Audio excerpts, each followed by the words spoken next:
Hello all. We have a new book on the horizon that's going to be ready. There it is for April 2019, and it's called Prescriptive Memories in Grief and Loss and the Art of Dreamscaping. Bob is the senior editor on that.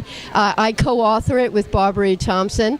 And in a nutshell, it is a new way of working with end-of-life and bereavement care clients. And what it does is you follow the path of positive emotional energy. I ask only, what is your favorite memory, your good or good enough memory, and also your humor response to negative events. And I actually dreamscape with Bob.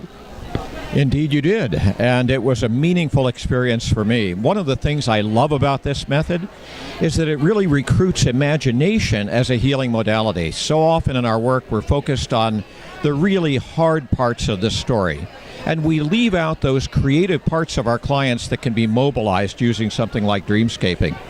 In my case, my father died by suicide when I was just 11 years old, and a very dark shadow was cast over my adolescence and indeed in the decades to come.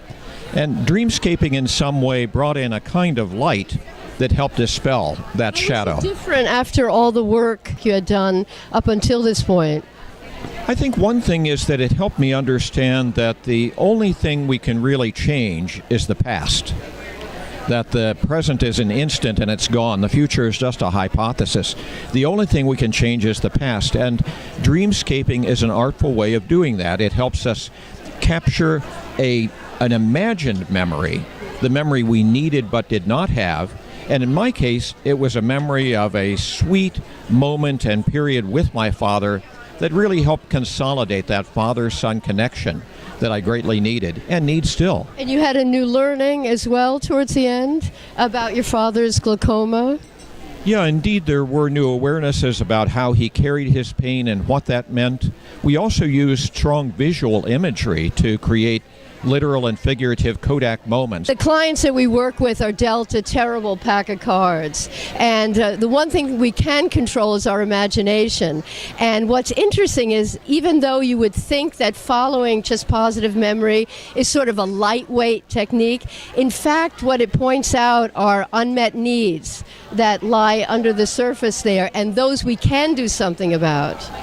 I agree, and one of the things that was a fascinating new learning for me in this was really also a shared learning with my sister, my younger sister, and the relationship of that she had, my sister Jo, to my dad was importantly different than mine, being 5 years younger and quite young when he died. My final thought then is that if you are dealt a bad hand of cards, it's really great when you can draw a joker like her that lets you play a wild card and shuffle the deck in a whole different direction. But you also were an illustrator.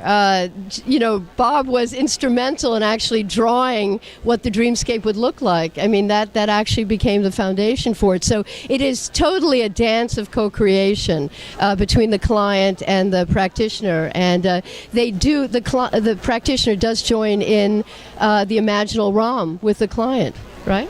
Thank you for being my dance partner. Oh.